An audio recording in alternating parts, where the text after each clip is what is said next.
No one likes a hangry historian, so it's going to be time for lunch. But first, a little bit more history. Jackie, how are you today? I'm great. Good to have you here. Welcome to the Dobbin House. This is a beautiful stone structure. Tell me about it. This is the oldest building in Gettysburg. It was built by the Reverend Alexander Dobbin in 1776. And I understand today you operate it as a tavern with lunch and dinner. We sure do. Well, come tell me the story about the house and then let's have some lunch. Sounds good. Come on in.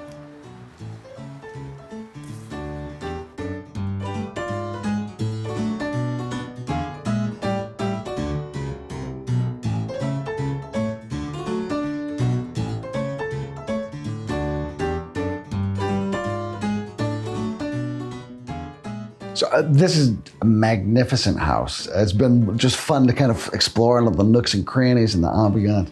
Tell me a little bit about where we're at.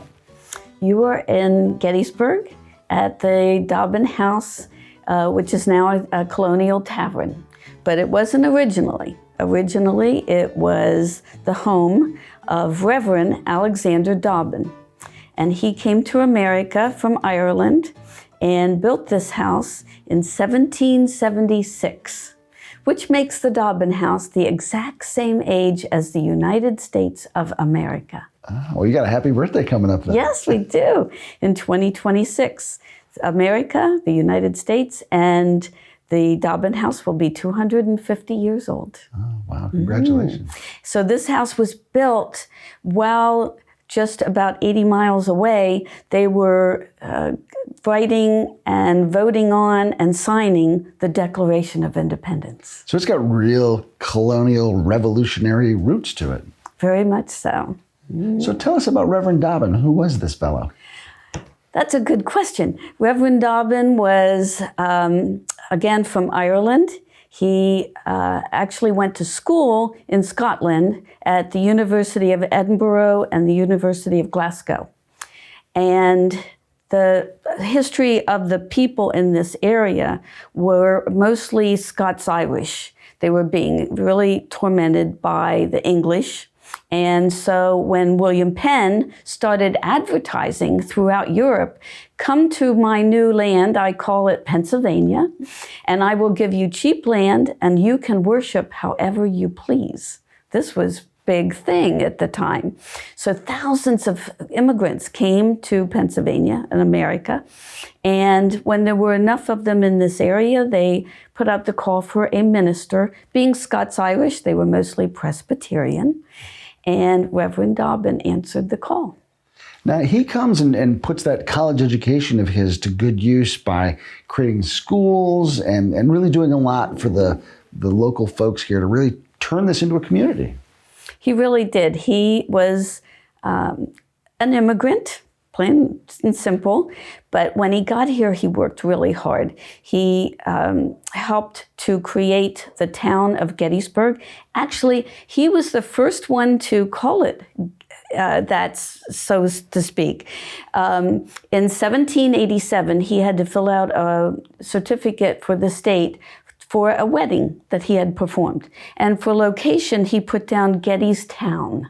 It's the first time that anyone ever wrote the name Gettys for the name of the little growing town that was being going on at the time. And he was named it after his closest neighbor and friend, James Gettys, who had a tavern not too far from here. So the minister's friends with the tavern keeper. Well, there's something. They might have had a good one, a good pint at the tavern, I'm sure, because that's where you went at that time to get news as to what was going on in not only Philadelphia, but also around the world. Now, Reverend Dobbin had 19 kids altogether, so he's a busy fellow. Tell me a little bit about his personal life. He married a young girl in Ireland just about a week before they both came here together to America. So her name was Isabella. She moved into this house and bore the Reverend 10 children. But then, unfortunately, she died. And we don't know how. But with all the work that there was to do for the women at those days, it wasn't long before Reverend Dobbin was married again. And this time, he married a widow from his congregation. Her name was Mary. and Mary moved in with her 9 children. So they had a busy household, to be sure. You'd mentioned that they chose this location for this house because it had fresh water. Tell me a little bit about that. Yeah. Dobbin House is built over top of a really good spring.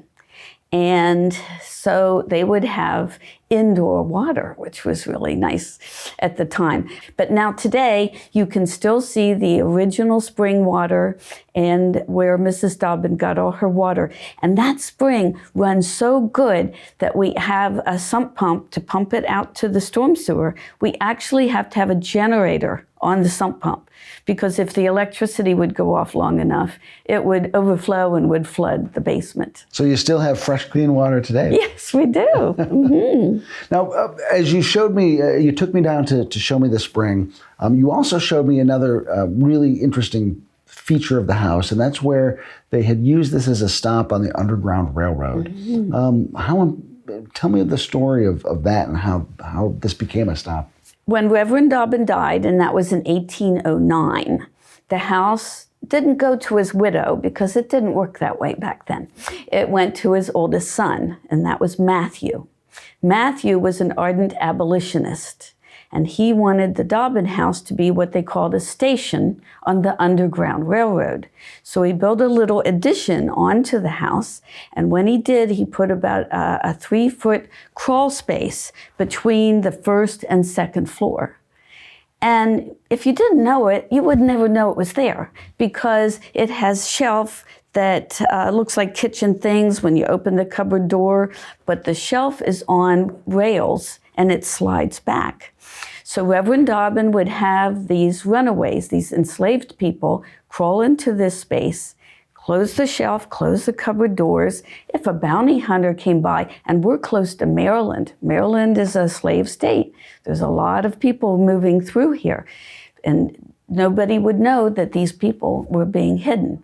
So then at night, Matthew would go to the cupboard, he'd open the doors, slide the shelf back, and have these people crawl out.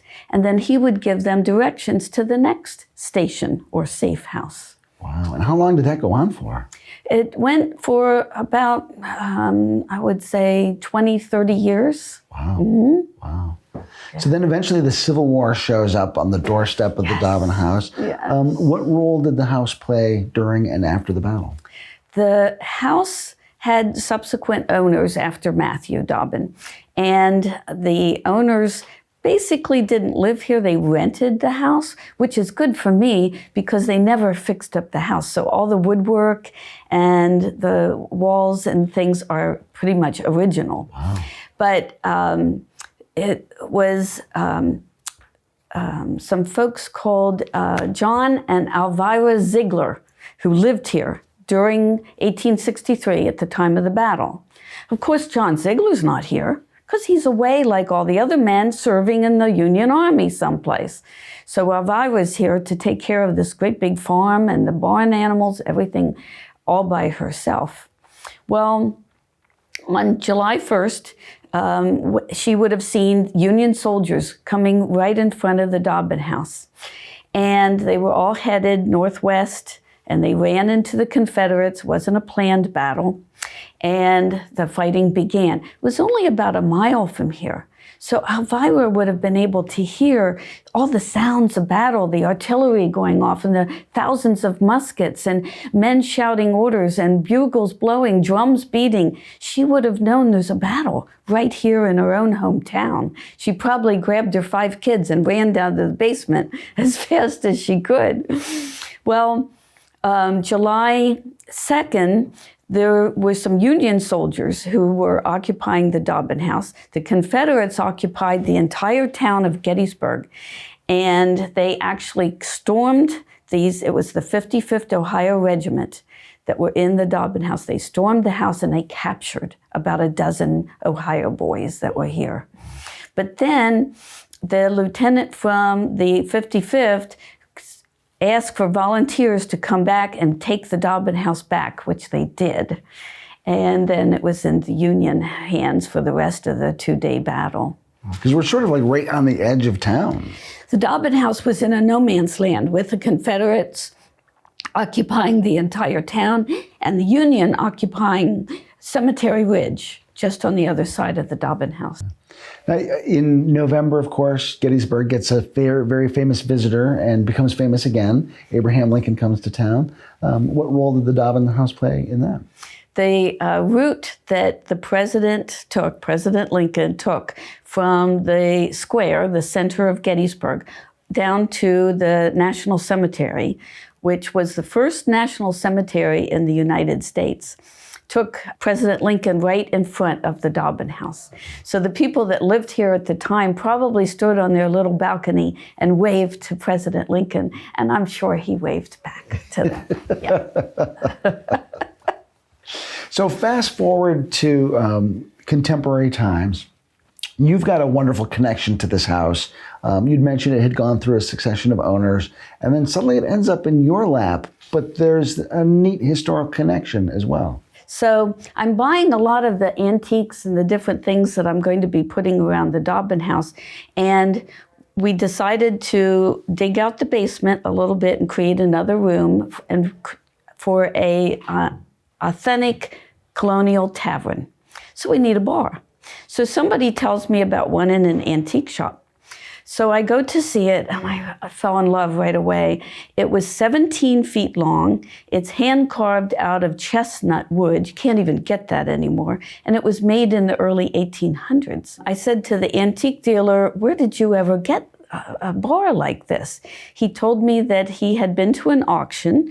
It was in a little town with a general store that was going out of business. And he told me the name of the owner of the store.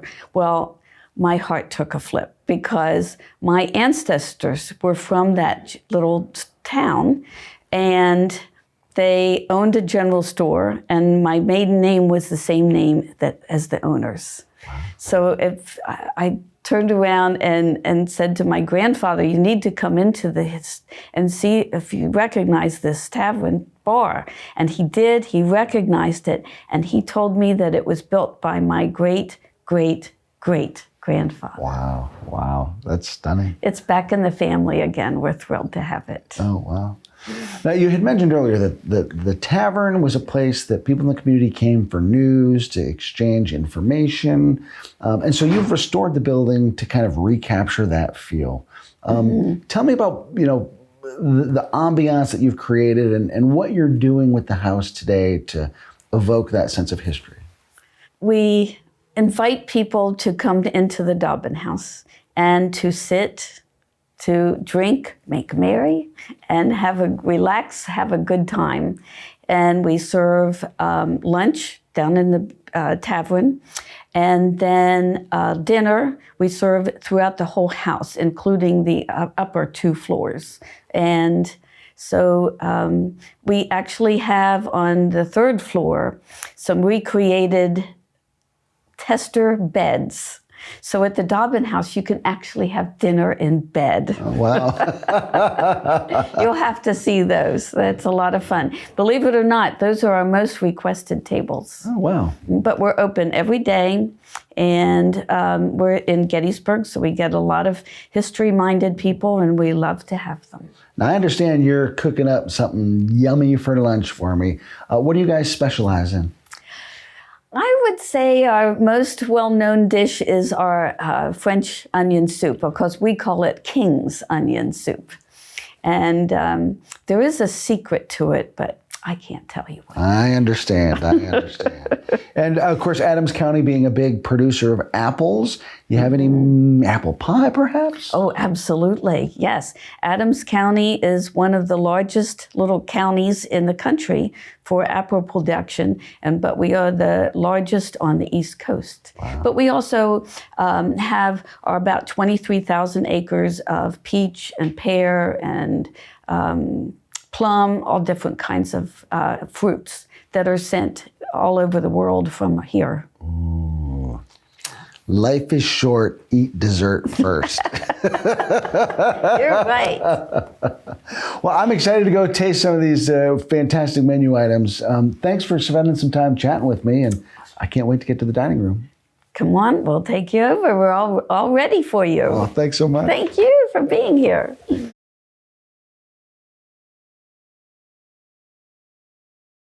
I'm meeting my friend, Professor Andy Poulton, for lunch. Andy does a lot of work behind the scenes at the American Battlefield Trust, and he's earned himself a delicious lunch.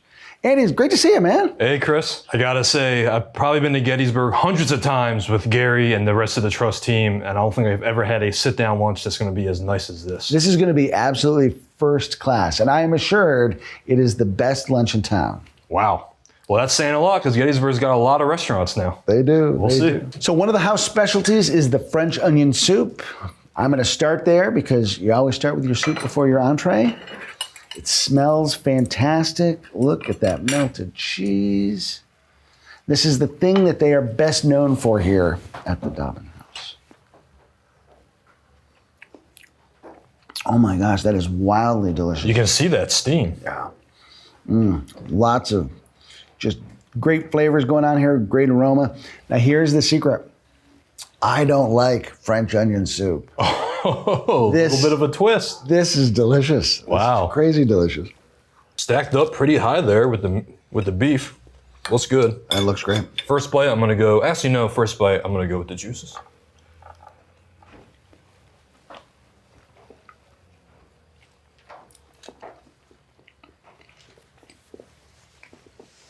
Oh, that's very tasty. Wow. There's a lot of beef there. You can't even talk because your mouth's so full. I know. I didn't want to embarrass myself on camera. As much as I'm enjoying the soup, I'm going to set it aside so we can try out this crab cake because I know if I don't, you're going for my crab cake. So, all right. Fresh lettuce, fresh tomatoes. Here we go. Are you jealous? Drum roll. It's big enough I can hardly get my hands around it.